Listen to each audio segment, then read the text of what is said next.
We had to create like a regional organization to be united, all of us. As united, we can be more powerful in defense of our territory.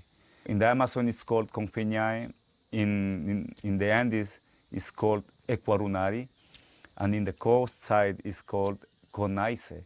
So those three indigenous organizations have created a nationwide indigenous organization called CONAIE. If the government from now on wants to drill oil in one of the indigenous territories, all of us stand all together against it to stop it.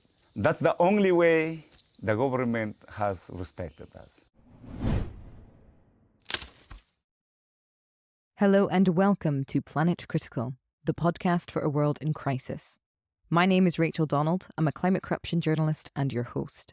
Every week I interview experts who are battling to save our planet. My guests are scientists, politicians, academics, journalists and activists. They explain the complexities of the energy, economic, political and cultural crises we face today, revealing what's really going on and what they think needs to be done. These are the stories of the big picture.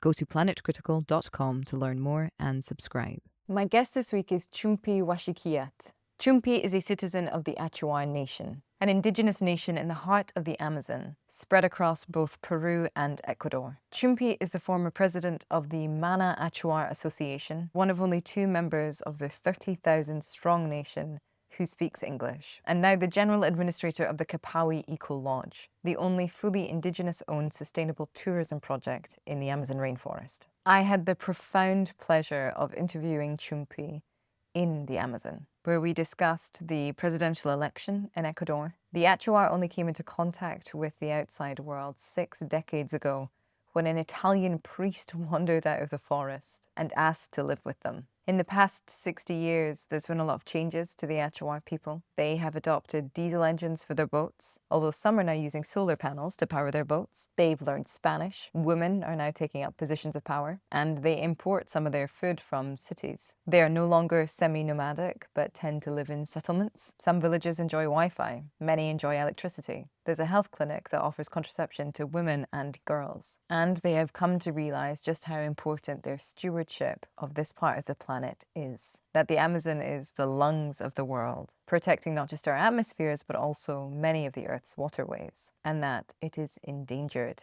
by the same industries that are now seeking to move in on Achuar territory, which up until now, because it is so deep in the Amazon, had been left untouched. Chumpi is one of the elders trying to stave off that advancement of industry and find a way to protect Achuar culture whilst also integrating it with the rest of the world. It's no easy task. And we were so grateful to him for his guidance over the time we spent together. As an elder, a statesman, and also just a kind person. This conversation is a small look into the threats the Achuar are facing, the solutions that they propose, and the wonders that they want to protect. Because, as you will hear, the forest is very active in this conversation as well, cooing and cawing and buzzing in the background. I hope you all enjoy the episode. If you do, please share it far and wide. And if you're loving the show, become a patron on Patreon or support Planet Critical with a paid subscription at planetcritical.com. By signing up, you'll get the Planet Critical newsletter inspired by each episode delivered straight to your inbox every week. You'll also have access to the wonderful Planet Critical community who are full of inspiring thoughts, ideas, critiques, and determination. The links are in the description box below. I'm so grateful to everyone who chooses to support the project. I'm a vehement believer in ad-free and open access content, so Planet Critical wouldn't exist without the direct support of the amazing community. Thank you so much to all of you who believe in Planet Critical and keep the project going every week. Chumpi, welcome to Planet Critical. It is a pleasure to have you on the show. Yeah, it's a great honor to have you here too. Thank you, Rachel, for doing this interview. Yeah, and a great honor to be doing it here in the heart of the Amazon. It's so special to be in your homeland. We are here in the heart of the Achuar territory, located in the Ecuadorian Amazon. Chumpi, everybody on this show gets a question, and it's a big question to begin with, and it feels almost a little silly asking you this question that is so kind of westernized, I suppose, in a sense, being in the middle of the forest, but I'm sure your perspective will be absolutely integral to understanding the big picture. So, why, in your opinion, is the world in crisis? I think, the population of human being is increasing immensely all around the world. And in order to survive in this world, they have to create, I don't know, a lot of companies, enterprises, big industries, you know, uh, and I think it is bringing the world into the crisis, because the big industries, because of the work they do, maybe contaminating the world, contaminating. I mean, destructing also, destructing the forests that we have here in the Amazon and somewhere in other places in the world. Those forests have been cut down, destructed, through the oil companies, through the mining, through the timber companies. Um, this we are at this right moment struggling, even that we are in the Amazon, in the forest, in the heart of the Ecuadorian Amazon. Now we have started counting with road constructions into the Achuar territory, you know. So it brings into the crisis to the entire world. Yeah, the crisis has reached you this far away from the rest of the world, which just goes to show there's no place left to hide. And interestingly, that was a phrase that was used in a United Nations report about a year and a half ago about mining, saying that there's just no untouched place left in the Yeah, world, which is very sad. Now, it is. for you, it's particularly kind of amazing the reality of the world and the impact that it's having on the planet, because up until 60 years ago, the Achuar people had no contact with anyone outside of these extended communities. Is that correct? Yeah. It is, the actual people existed here for always, since, you know, long time ago. And because of the missionaries, actually got in contact with the outside world, outside people. And you have been here for a few days, and you have uh, visited to one of the biggest and oldest community here in this area, which is the Kapawi ancestral community. And you have seen how it has been,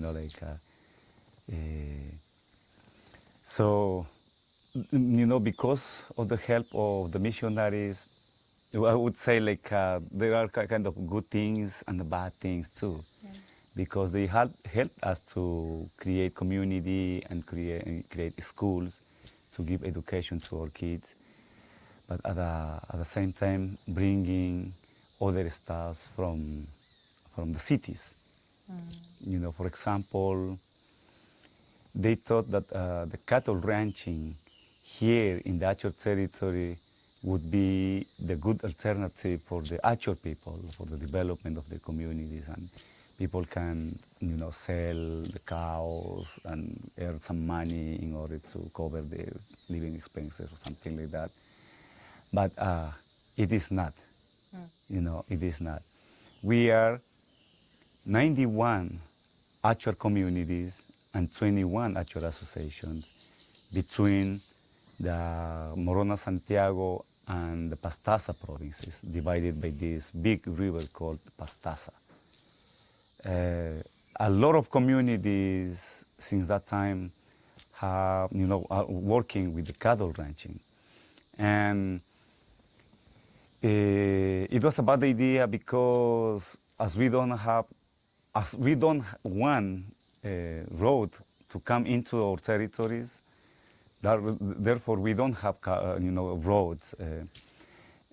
So the cows are Yeah, where would they just go? there. Yeah. What can we do? How can we bring them to the cities, to the market? Yeah. So that's why the cows have to be in the forest, and the people have to continue cutting down the trees in order to keep the cows. Yeah. And yeah, I think that's idea. That's why maybe the communities are wanting to to accept the road construction into their communities in order to bring these cows out to the market. But still, the road, it's not good. For me and for the people who I have been working very close with, for us, the road construction just simply means destruction. Destruction, because we know that it won't be only the road. It means colonization. A lot of other people will come from outside in order to buy wood, the timber companies. Or just take it. Yeah. So for us, it is very, very dangerous. Let's get into this problem of the roads, because this is a very classic move that is used all over the world, that essentially when Indigenous groups are found living in an incredibly rich territory with lots of life and lots of creatures and lots of timber and probably lots of minerals under the soil, the first thing that is offered is roads, along with a church and a school. And those roads are then used as the entry point for industries to move in. It's kind of like opening the floodgates, and you can't undo it, because then they come in and companies do, illegal extraction, like illegal logging, etc. And it really impacts everything, the original community, the flora, the fauna. And as I said, it becomes very hard to stop the tide. Now, you are facing that here, and sadly it's coming from within your own community. Yeah. As we get into that bit of the story, can you just explain briefly, what is life still like for the Achuar people, and how was it 60 years ago? Yeah, before 60s, or before contacting people from outside, the Achuar people were kind of semi-nomad, like living like a simple way, same as this time too. But taking care of the forest, because we have everything here. It's like the nature. The forest is our natural market. It is, as it has so many medicinal plants here. We can find even from the bark of the trees or from the leaves of the plants, and so we consider it as our natural pharmacy too. It is our natural library, because the wisdom is in the forest. Within the big trees, like a kapok tree, like a mente tree, which hosts the spirit of the forest, where the wisdoms from different animals, like a jaguars, anaconda, or the harpy eagles. But since we have had contact with the more, Western people, we decided to create communities. And what happened was that because of the wars which existed between even their relatives, or between the Achuar or Shuar people were kind of hiding themselves. That's why they had to move too. That made them like be kind of semi-nomad people. But now, as we have created into communities, people have to live in one place, and no more wars, and the population is increasing a lot. Yeah, increasing, which means that also kind of in the future, we will have kind of a problem because of it too, because when the population is increasing, means that a lot of people will be hunting, killing animals for food. Um, and therefore we have to see what to do in order to stop hunting and keep the forest as it was before. We saw the harmony between the nature and the human being. We are in the middle of the so many places, like in the northern part of the Ecuadorian Amazon, a lot of things is happening through the oil companies. A lot of oil companies working already in the northern part of the Ecuadorian Amazon. And a lot of mining is happening in the southern part of the Ecuadorian Amazon. I would say that we are lucky, still lucky, because nothing like that is happening here. And therefore we decided to create this ecotourism project here, even that it's also, if you think only, do project in order to make money, we need to do like massive tourism, but that's not our idea. We wanna do ecotourism here to bring people who really love the nature, the forest, the Amazon, or the indigenous people who are the natural custodians, the natural guardians. Before we continue with Kapawi and ecotourism and what it's doing for the community, what you just said, the indigenous people being the natural custodians, it seems that not every single one of them, because as I said before, this pressure to have roads built into your communities is coming sometimes from within the community, and that pressure is obviously coming from outside the community. Yeah. It always is. But there's definitely a sort of split, isn't there, in the vision, because there's an awareness that, this is at least what have picked up on, there's an awareness in everything that you're saying that things are going to have to change. The population is increasing. Young people want different things. Yeah. They are rejecting parts of the ancient culture. But also some things really need to stay the same, because once you lose them, they're gone forever. So can you explain exactly, because this is sort of the main thing right now, what is happening with the proposal to build roads? Who is behind it, and what do you think the impact will be on your communities?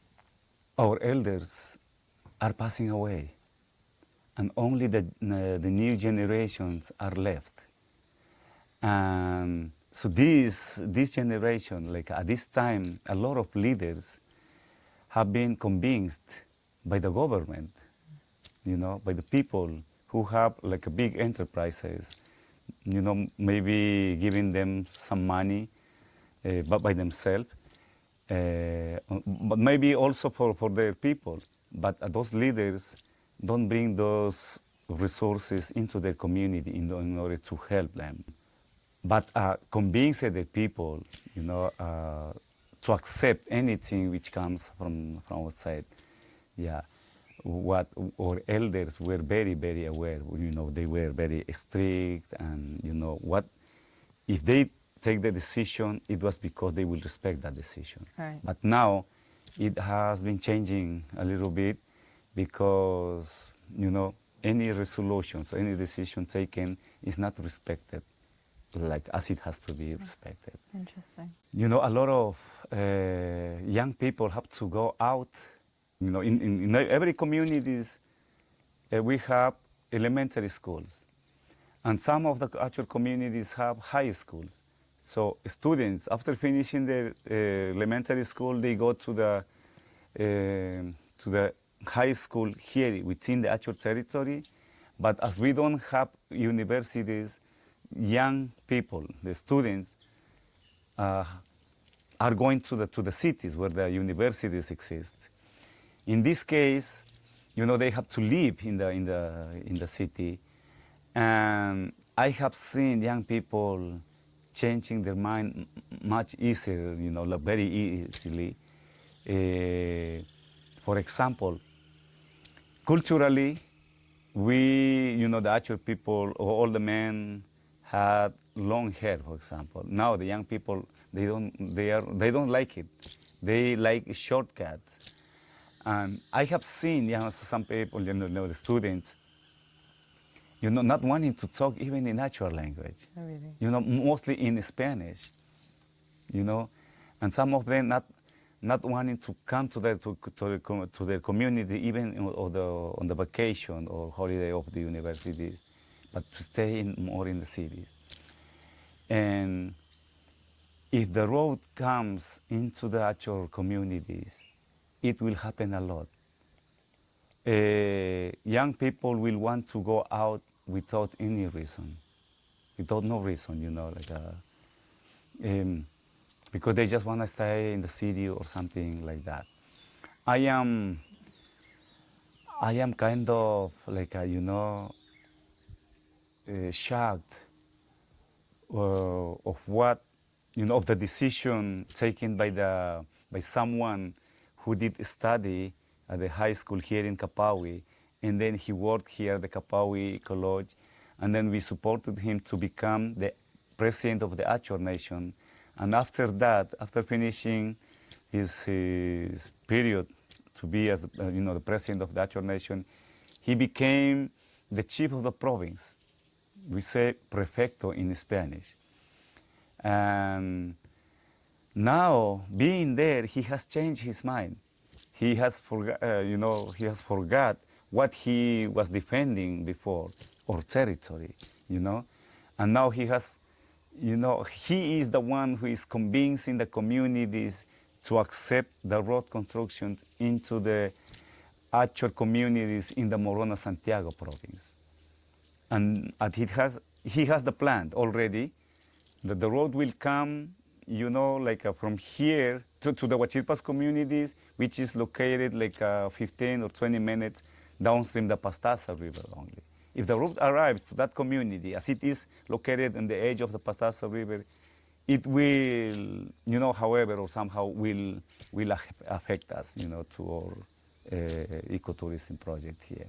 So we are really worried about that, really, really worried about that. And it is, for him, maybe he thinks that it's like for the development of the communities, but mostly I would say, if the road control, just for example, one road to a community will cost like 2 million. It's like 10, 15 or 20% is, will be gone for him. So that's what, which has convinced him to think on the road constructions into the actual communities. And it is happening here in the Pastaza province too. People is starting to think, on the road constructions too. So since a few years ago, we have been, I have started with this initiative, how to stop it. After the pandemic, people were afraid to see each other, and to bring back them into their normal life, and also to start talking about how dangerous it is to accept the road controls into our territory. We have organized this soccer tournament between 38 Achuar communities and 8 Achuar associations. So to this tournament, the elders of the communities have come, the leaders, the authorities, young people, as soccer players, men and women, have come to the soccer tournament. And we, as the Achuar people, do the Wayusa ceremony every morning. in order to drink a tea, which is called wayusa, that the women prepare the wayusa tea before going to bed for the next day, just to heat it up, and then everyone at home drinks. And once we get full, we throw up.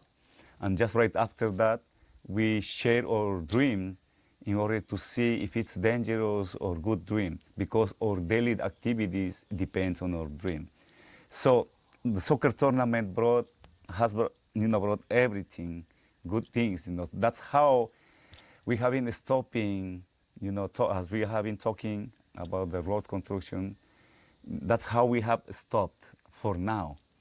But I have heard that the ones who were wanting to construct the road, to accept it, are still, they continue thinking on this. There's so many different sort of factors at play, isn't there? Because on the one hand, there is still development that is needed in these communities. I mean, the thing that you have continuously mentioned is we need fresh running water. Like the adults need it, the children drink it, the children get sick from drinking from the river. It's like, sort of your first level humanity needs. But how to balance that at the expense of losing your library and your pharmacy and your culture. And surely the way to do it is not by inviting in extractive industry who are likely lining the pockets of a handful of people, when that money could be going on, a basic filtration system that would solve the problem. I think we were lucky, like more than 30 years ago. We were looking for any organization, in order to do this. We were lucky at that time because someone came to a remote community first to offer, to implement this ecotourism project, but they didn't accept. And therefore, this guy, his name is Daniel Cooperman, he came to Kapawi community to talk to the people, and then the elders at that time, they didn't want, but that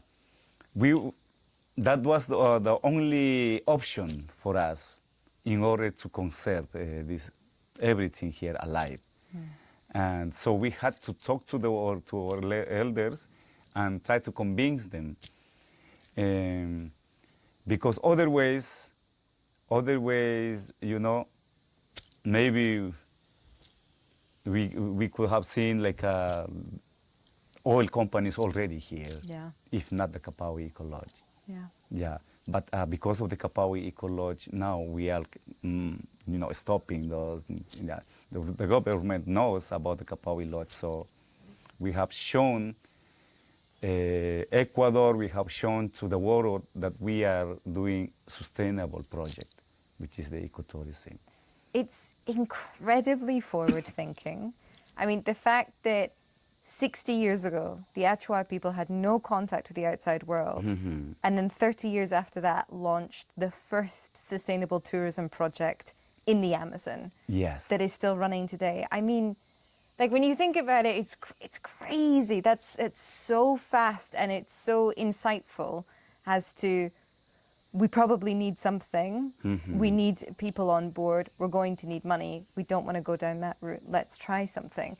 And I have to say, Chumpi, having seen you in action at the conference that we were privileged to come along and see with all of the elders and the leaders discussing who to vote for in the Ecuadorian national election. Oh, yes. And seeing you hold the floor was amazing. I could imagine, actually, many of the men that spoke were amazing, but you, I think, managed to change everybody's mind in about 10 minutes.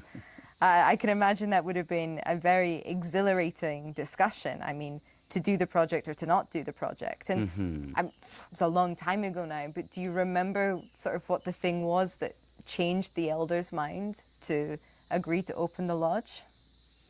It was hard. We had a hard time with our elders, actually. They didn't want it, to work with the sustainable project as a ecotourism we are doing here, because they thought that, some guests will get married to girls from here, or some girls will, tourists will get married to a boy from here, and that's why people will start leaving this place, and will bring so many bad things like sicknesses, or they start saying nonsense sometimes, but for us at that time, I was very young, and but we thought that it was the only option, actually. You know, not only to conserve all the area, but also to preserve our culture. Because of tourism, people will show the tourists who we are, our custom, our traditions, the way of our lives. So that we can earn some money in order to cover some expenses for our life, because we don't need so many things. We have almost everything here in the forest. And so we had to explain the elders about that, and they did accept it. And they accepted. And my uncle Walter Washikiat, at that time, he was alive. He passed away after several years of work here.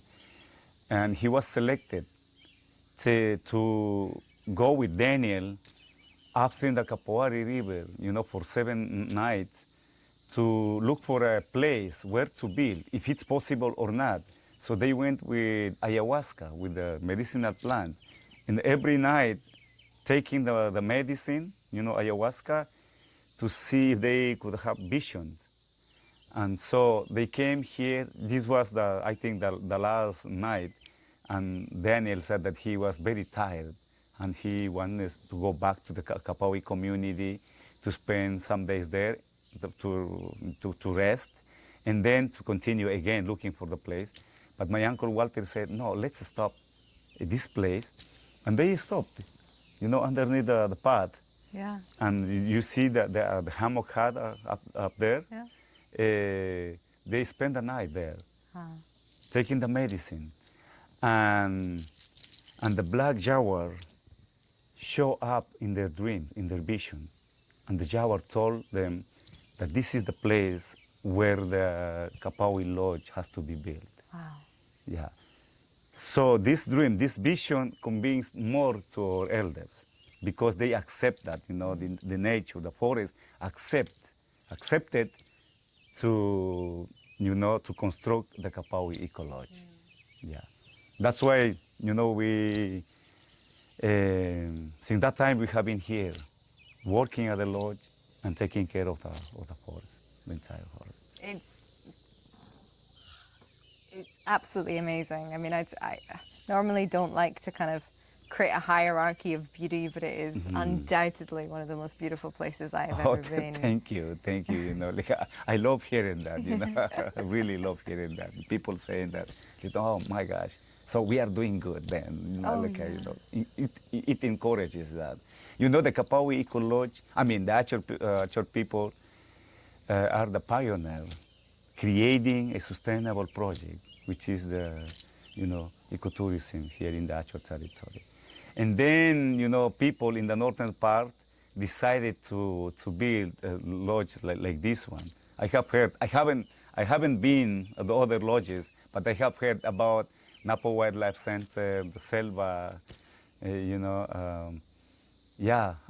but they were created after Kapawi, because Kapawi encouraged other indigenous people to do almost the same thing. It's an interesting conversation kind of happening around the world right now.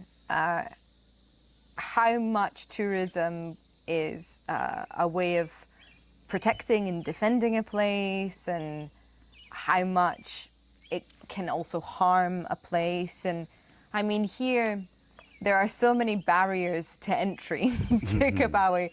like how remote it is. You have to get a tiny plane. The fact that you have a Yeah. very small number of cabins. Like it's Yeah. all very deliberate. You know, there's not going to be a steamboat dropping off 100 people on the river to come and trample through the forest and cause any damage.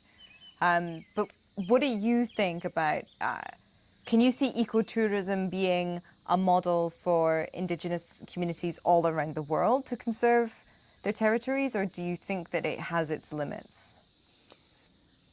The first afternoon, I always bring the guests who arrive to Kapawi Eco Lodge to visit the grandfather tree.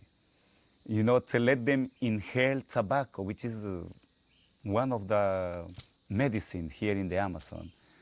So they can, through tobacco inhaling tobacco, they can open their mind and then touch the grandfather tree, get connected to the grandfather tree, feel it, and have a conversation, silent conversation with the grandfather tree. And as I said, to let them get connected to the forest, to the nature, so the nature can accept them to be here. Because, to all of those people, to all the people who come to the Kapawi Eco Lodge, I consider that they are very special people.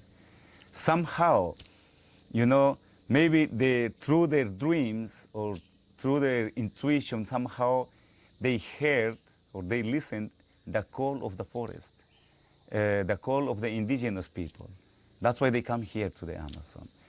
And all the people who have been here, they are the ones who love the nature, love the forest. We don't, the first Kapawis projects had like 20 bungalows or 20 cabins for 40 people. But now, as we did reconstruct this again, we lower the number of bungalows. We have 10 bungalows now, a capacity for 26 people. And we don't wanna do this massive tourism because we know that it can bring us a lot of problems, which can cause so many not good things. Yeah. So we wanna have a limit on it. Yeah. So we have to count with the number of tourists that we can manage it, handle it. Yeah. I think that speaks to the fact that this isn't a place where, how do I put this? Feels very special, to be perfectly honest. And that's as as somebody who's visiting here, and then the knock-on effect for the community is huge. I mean, it's partly to do with the lodge, isn't it? That you've managed to set up a high school that is now educating multiple Achuar children, right, from all over the area who come and stay in the village for 9 months of the year. Yeah. Yeah, I think the high school, Tuna High School, Tuna means waterfall, Tuna High School is connected to this project because in their holidays, the school vacations, we bring the students who are gonna graduate, we bring here to be like here to practice in different areas, housekeeping, the kitchen area, the dining area, bartender, guiding, and even motor drivers, in the future that they can become, they can work on those areas. So somehow they are connected to this project and learning that, that we can continue conserving everything alive through this project. So since young age, they are learning. They're learning about conservation. So which is very, very important for us as a child or as an Achuar child, as the nature child. I think we are the nature.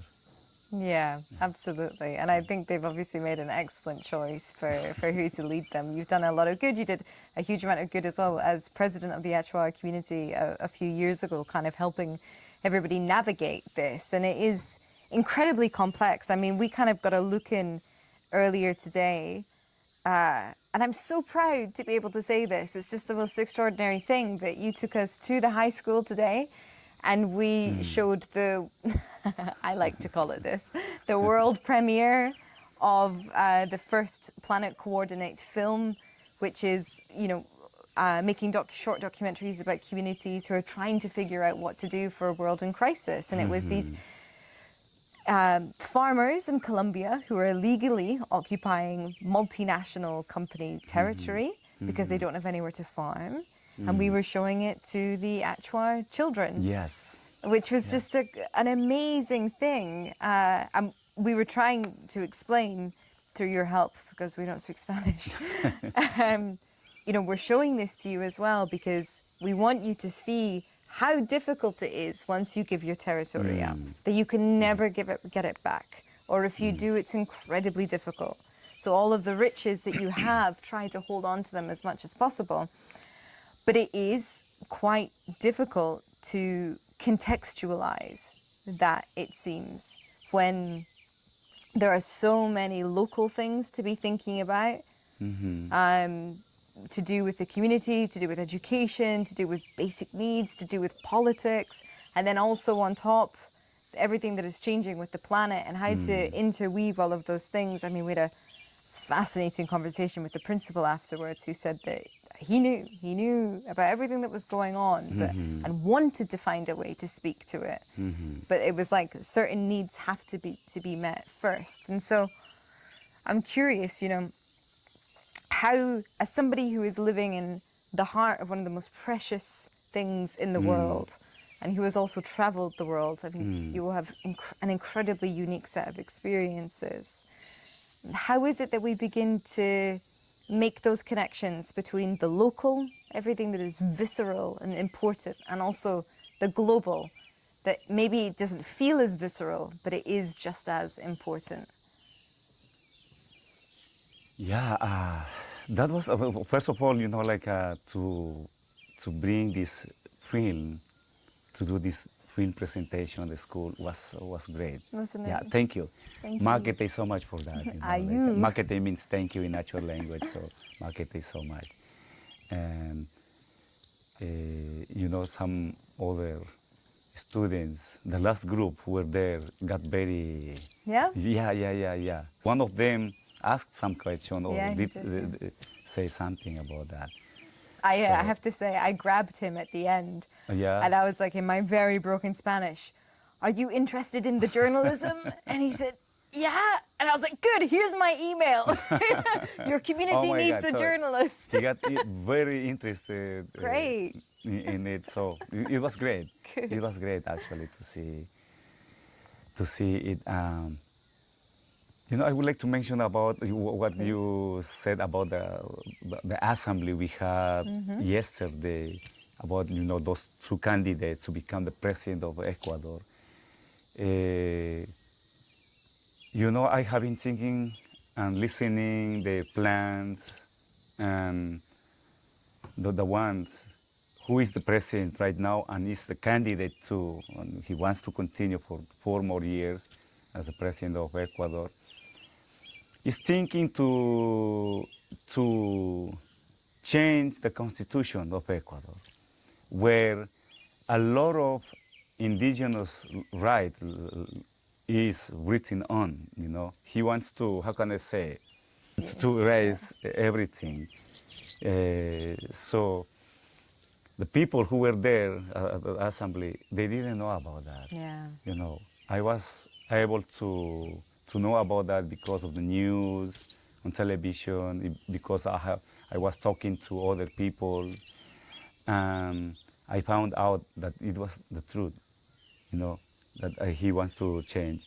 If he does it, we, as the indigenous people, won't be able to defend ourselves. Yeah. Yeah, because, no right to say, no, this is our territory. Because they want to take away the land titles of the indigenous people. Collective rights. We, as the indigenous people here in Ecuador, we have like a 21 collective rights, indigenous rights, but he wants to erase all of that. And Yeah, so for example, the Quechua culture is the biggest indigenous group here in Ecuador. So the Quechua language is official language here in Ecuador. So even that one won't be like as a as an official language anymore. All of those things affects a lot to the indigenous group. Of course. Yeah, that's what I wanted to share, to tell to my people, and let them understand that we won't be able to, to be listened or heard in the future if it happens. Yeah, so they understood it. Maybe they are still thinking on it. Yeah, but they will. They will. I just want to jump in here quickly and say it was one of the most extraordinary political things I've ever seen. Not only this kind of chorus of oration, from different characters, and you all spoke really so passionately and powerfully, but then also to hear after you had presented, because I mean, most people were for the continuation of this character, this candidate, and then you told them what you knew, and everybody went, "Oh, we were wrong. Oh, I didn't know that. Thank you for telling me. Yeah, I'm going to change my position." And afterwards, I mean, we were talking about it. Like, that is crazy. You just do not see that commitment to facts and evidence on the political stage anymore. In the United Kingdom, the United States, in Europe, like, people are very ideologically wedded to a party and to a principle, and so that in the face of evidence, they don't change their mind.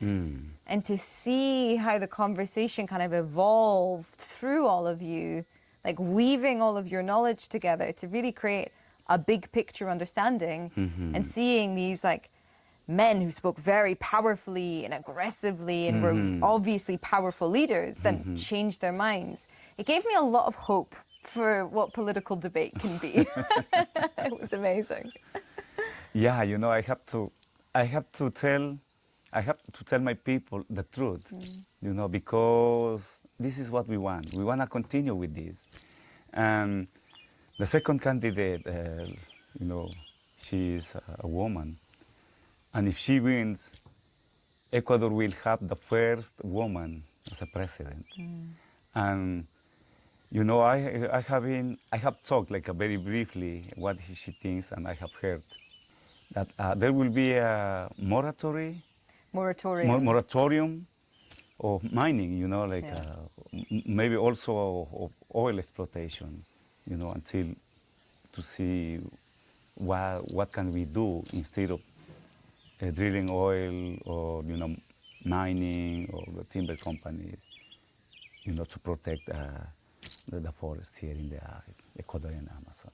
It's amazing. And just for people listening, a moratorium means sort of putting, at the very least, a temporary stop on extractivism in this case, while you figure out what happens next. And it often leads to a kind of permanent stop. A moratorium is a very good thing in environmental sort of lingo. Yeah, thank you for telling me that.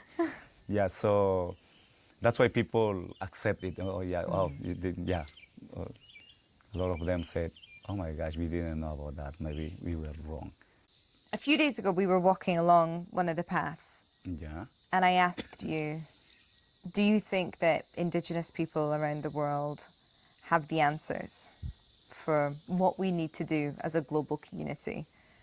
Because everything's getting pretty bad.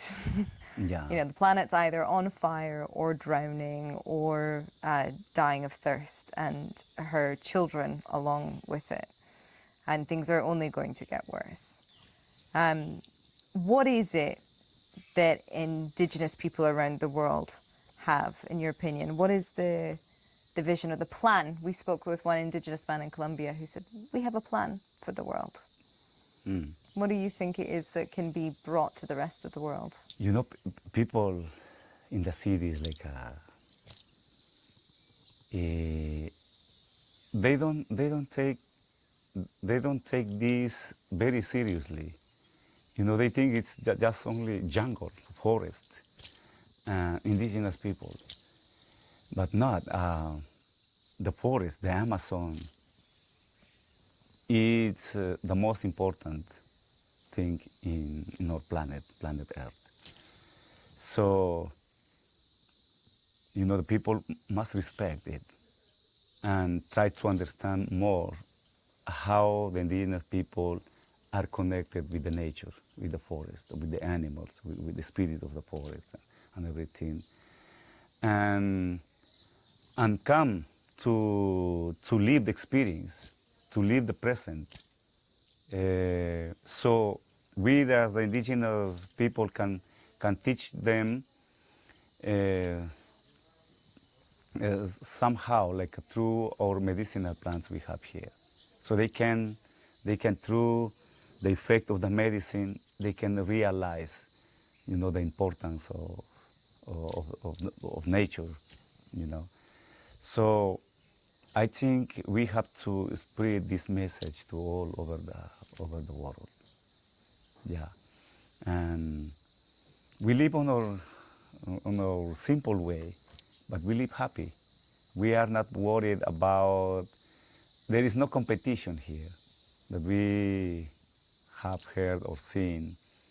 People in the developed countries that are living day by day with a lot of competition, and that way living a lot of individualism, not like people united as we do here in the communities or as the Achuar people.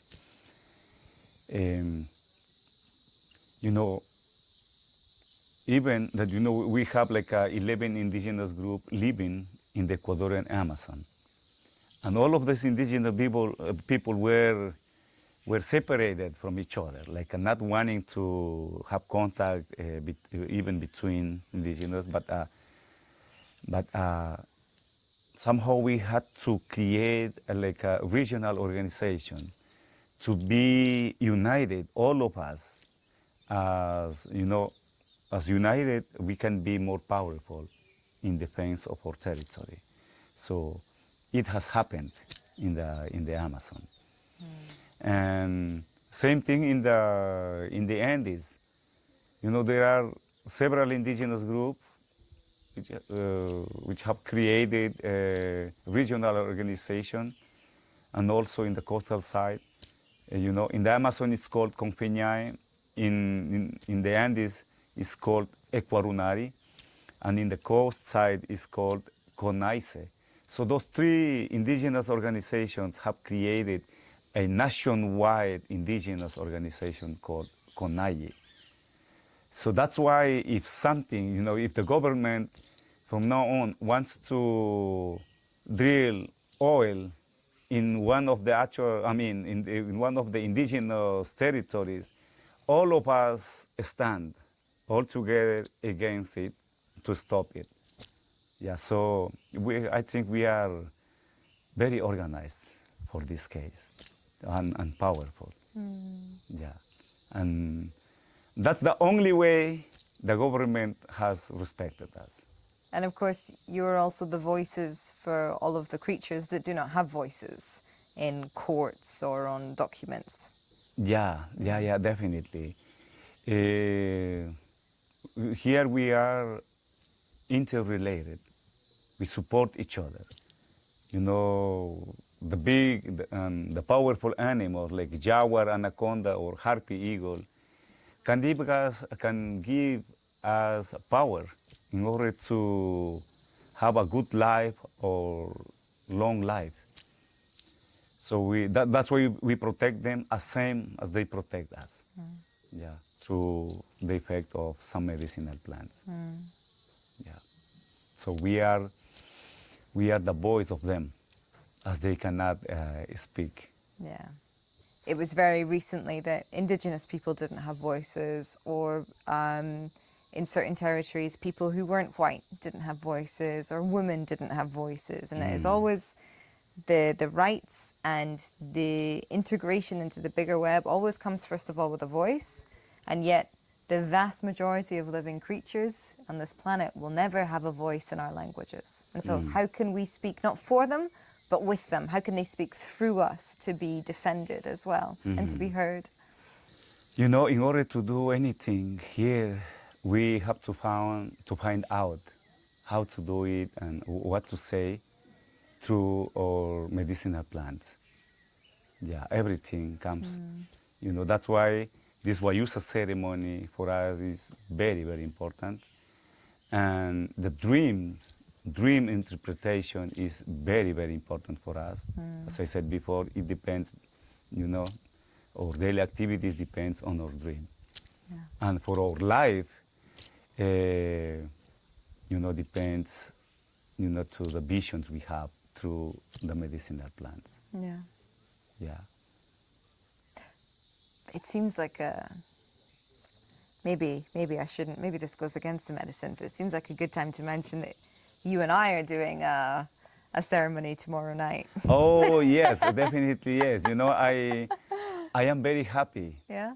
that I don't know if I convinced you or you got convinced yourself, but maybe the forest convinced you to take the medicine. And I'm happy because we are gonna do it together. Yeah, me too. I was thinking on it, you know, on taking the medicine, and you know, alone or myself. But now, all of us will be doing together. Yeah. Yeah, so I'm happy. It Thank seems- you for accepting, you know, to take the medicine Makate. tomorrow. Thank you Yeah. to you. Thank you for inviting us to it. When I asked you that question on that walk, do Indigenous people have the answer? We talked about it a little bit further, and I said to you, I don't think any one group has the answer because the problem is so complex and we need lots and lots and lots of different ideas from different places, and we really need to work together as a collective globally. And I think that something that's really striking in a lot of the stories, I mean, the first one that you spoke of, maybe we should go into it in more detail about like the missionaries and the cattle and how there is this ideology and belief in this myth that spreads so quickly of development and a better life. And if you want to be close to the Christian God, you should be this way, and just how quickly, I mean, we spoke about this, how quickly some of the Achuar people sort of abandoned thousands of years of living in a certain way and said, oh, we are told that we need cattle. Okay, we will try to bring in cattle. And what stopped the cattle ranches was the lodge, because you found another way. And so there's been other stories that you've told us as well about the wood. Can you speak about the balsam wood and the people who came as well and were extracting from the forest, and the Achuar people were giving away their riches for almost nothing, almost no money. We had a very hard time just right after pandemic. Yeah. I think a lot of people needed money for anything after the pandemic. And at that right moment arrived some Spanish-speaking people from the coast side to the Amazon in order to buy balsa wood, balsa trees, you know, the fast-growing trees here in the Amazon. And people got crazy because as balsa wood grows everywhere, you know, it was not like that important for us. It was like same as, you know, like other regular or normal trees, and that it was in the forest, protected by us, obviously, but that the balsa would cost a lot for other people, for the big companies or something like that. So people came to buy, and they started buying balsa wood in $1. The whole tree The whole tree for $1. for $1, $2, like $3. They came downstream the Pastasa River looking for the balsa wood, and so people started like getting crazy because everyone wanted to own the balsa wood existing in the islands, which belongs not to only one person, but to the entire community. So one of the community said, okay, that island belongs to me, so I will sell those balsa woods for myself. So here in this area, these 6 communities, Sharamenta, Sua, Kusutko, Kapawi, Wayusenta, and Tsikunta communities are conforming one of the Achuar associations here in the Achuar Nation. So as I was the president of it at that time, I had to tell them, you know, like to be calm, but to come to the meeting and to talk about that. Because if we want to sell something from here, it has to be collectively done and also find a good price. Because we have to give a value to, you know, to the trees, everything here. So people did understand that. And so we ended up like selling each balsa wood at $100, something like that. Yeah, even that they came here spending all their times, the fuel, you know, food, bringing people to cut, and at least we. So the communities upstream the Pastaza River who sold the balsa wood in $1, $2, $3 got very sad.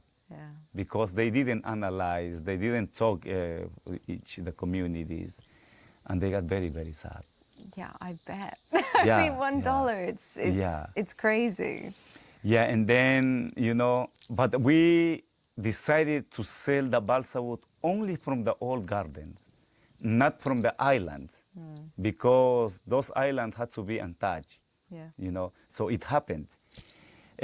But actual people, they got very convinced from the people, by the people of, coastal side who came to buy the balsa wood. They got very, actual people from the Morona Santiago province, they got very convinced. So we started to have problem with them because as the islands are located in the middle of the Pastaza River, communities from Morona Santiago province, they said, half of the island belongs to them too. So they wanted to sell the balsa wood from the islands. So we had a very hard time. I had to bring military people in order to stop, cutting the balsa wood from the islands. The army? Yeah. As the Mana Achuar Association that I was in charge of, I was the president of, is legally recognized by the Ecuadorian government through the Ecuadorian Ministerial Agreement number. So, as a legal representative, I went to the Ispingo military base, located 1 hour away from here, a little bit more, and to show them that we are legal. And these people are cutting balsa in our territory, which is not allowed. They don't have permission, nothing. And the military, they supported to my request. Wow. Yeah. So we chased them away. Wow. Yeah. So it was a very, very hard time. That's an amazing story. Yeah, and now that part was known by the world. And now there are some organizations, making some fundraising events in order to collect money and support to the communities in order to leave the balsa wood alive. Yeah, there's a lot of this talk right now in the world for the idea of paying communities or paying countries to leave everything alone. But often that comes in the form of carbon credits, which you and I discussed on the very first day. And I said, they're not good. I think for me, Chumpi, and I don't know what you think about this, but I would like to see a world and to move towards a world where we don't need to put a financial value on a thing in order to value it, that we can just see that things should be respected and Yeah. should be left alone just because they're here. Leave them alone just because they're here and because they were here before us. Yeah. You know? Yeah. That's the point. Not to think about nothing, like just to leave them. Yeah. Just let them live, and happily with the people who are in it, like So don't cause problem, because we as the indigenous people are not going out and destroying their lands and their territories or Yeah. their homes or nothing like that. We are here because we are from here. This is our home. Yeah. I sometimes think about this idea that how why are there no indigenous people in Scotland or England or Europe, for example? It's like because those people are gone. It's not that there was never indigenous people, it's that their land was taken away from them and their resources extracted from them, and they were forced into sort of relationships with first lords and then kings and then nation states, and there is no territory to go back to. The United Kingdom, where I come from, is the most environmentally degraded, the most nature depleted country in the world, developed country in the world. It's just been destroyed again and again and again. And so there's these kind of mirror differences between indigenous and non-indigenous. Often we look at indigenous and see, there's this element of they're behind or they're underdeveloped is often a phrase that's thrown around. But the flip side is they have everything that we can no longer get back. Yeah. There's so much knowledge and history and language and well-being that was lost when our trees were cut down thousands of years ago. And so for me, there's this sense of, I feel quite emotional, but you protecting your territory and anybody from the outside that can help you protect your territory, it's like them also trying to heal a very ancient wound in themselves, because they were born after they could protect their own back in the Western world, for example. And I think it's an important thing to reflect on, really. Yeah, definitely, yes. Yeah, we are here, or God of nature brought us here and left us here, and we are very, very happy because of it, and we must take care of it, to look after of everything here. The ecosystem, the biodiversity, the flora, fauna, and also between the Achuar people, between people. Not everyone who goes into the forest to have vision has gotten the power, but only the ones who have, shown the truth, why he's taking the medicine, has gotten the power of the nature through the powerful animals or through the powerful trees like a mente tree or the grandfather tree. I started working as a guide in 1995, but in 1996 I was officially selected to work as a guide here.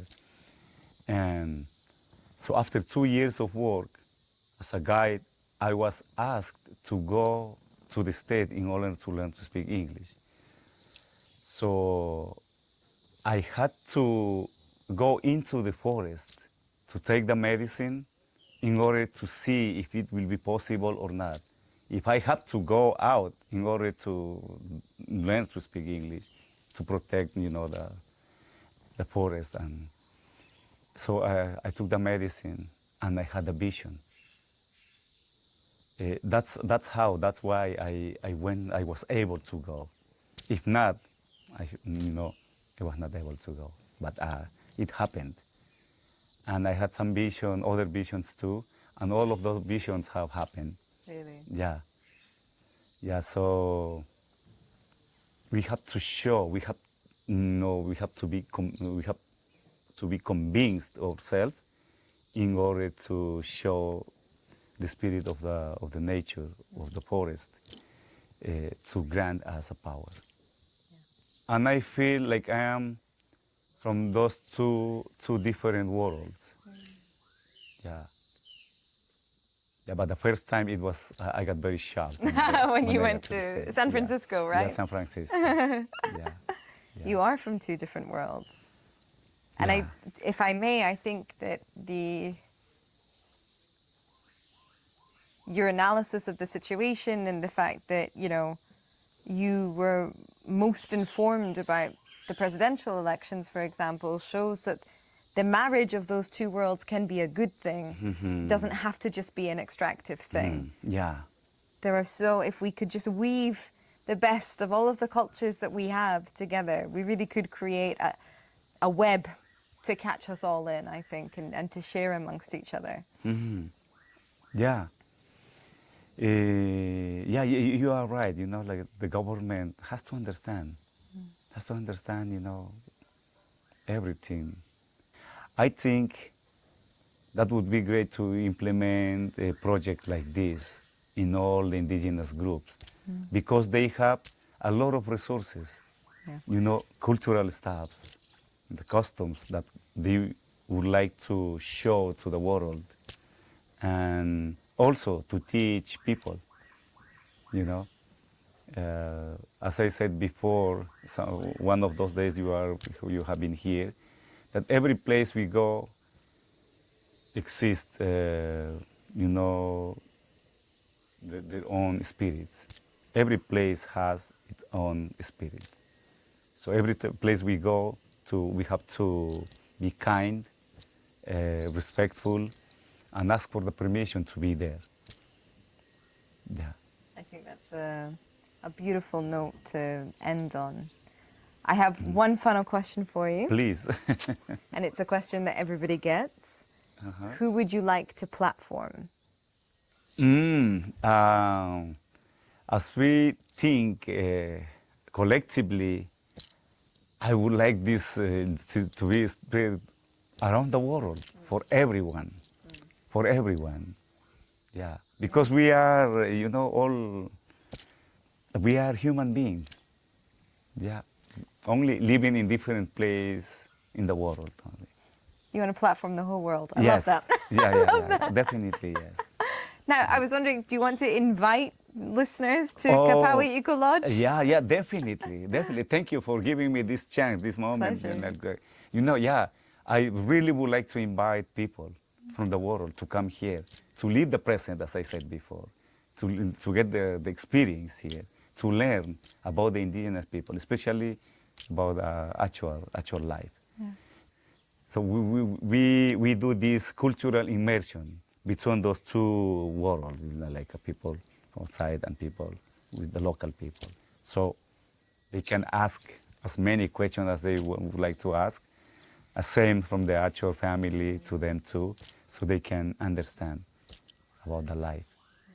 Yeah. So I would like to invite everyone to come to Kapawi Lodge, spend their time, to have fun, and also to get connected. To get connected to the forest, to the nature.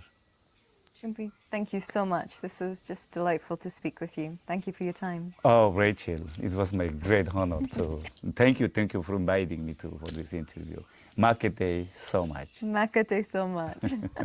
If you want to learn more, I've put links to everything in the description box below. Remember to subscribe to the channel if you're new here and share the episode if you enjoyed it. To support the show, subscribe at planetcritical.com where you can read the weekly newsletter. You can also become a Planet Critical patron. All links are in the description box below.